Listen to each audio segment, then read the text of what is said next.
some point in your mathematical career, you probably learned how to use long division or the long division algorithm to divide polynomials. There is an example given right here, but notice in this example we have a remainder of 1, meaning that if you were to divide 178 by 3, it's not completely divisible. We have a remainder here. So one way that we can write our answer is 178 is equal to 3 times 59. So the divisor being 3, your answer being 59, and then plus that 1 remainder. We're going to use this in order to do some polynomial division using that same concept. So the division algorithm says if you take this polynomial and you divide it by d, then you're going to end up with some quotient and some remainder, and you can write it in this form where you take the divisor times the quotient and then add that remainder function to it. If r is 0, then we say that d of x then divides evenly into f of x, or that d of x and q of x, so the divisor and the quotient, are factors.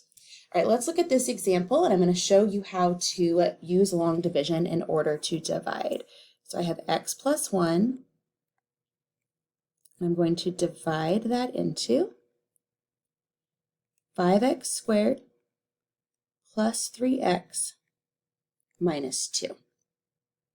Very similarly to regular long division, you want to think about what is something I could multiply x by to get 5x squared. The answer is 5x.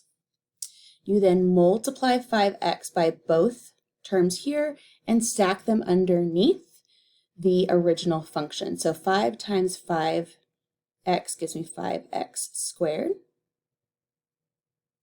And 5x times 1 gives me 5x. Again, just like normal long division, you then subtract that term. That cancels this piece here, and I'm left with negative 2x, and then I bring down the minus 2. I'm going to then go through that process again. So x, what can I multiply that by to get negative 2x? And that's going to be negative 2.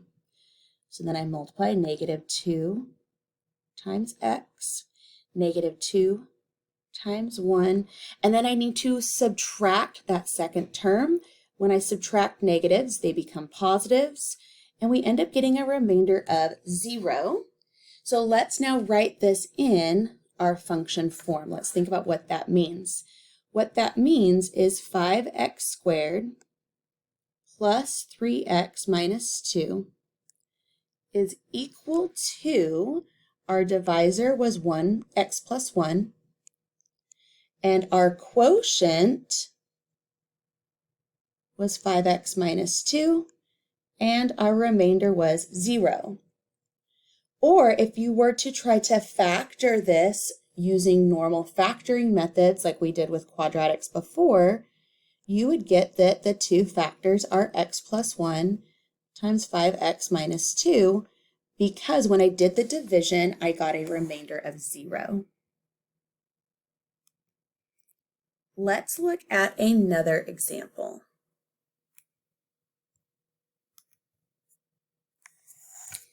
All right, I'm going to divide this cubic by 3x minus 2. I get 6x cubed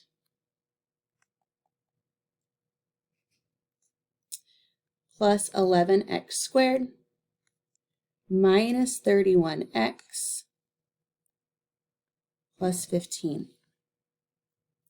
All right, I need to multiply 3 by 2 to get 6, and x by x squared to get x cubed. I then again multiply this and distribute to both terms. So 6x cubed minus 4x squared. And then remember, I subtract that line from the top line. All right, I get 15x squared. I'm going to bring down negative 31x. and do this process again. So 3 times 5 gives me 15. X times x gives me x squared. So then I get 15x squared minus 10x, and I do my subtraction. Negative 21x plus 15. All right, 3 times negative 7. Negative 7 times 3x gives me negative 21x. And then negative 2 and negative 7 give me a positive 14. Don't forget, you then have to multiply through by negatives. And so I get a remainder of 1. Therefore, if I were to try to factor this cubic function, 3x minus 2 would not be a factor of this cubic function, because when I divide, I have a remainder of 1.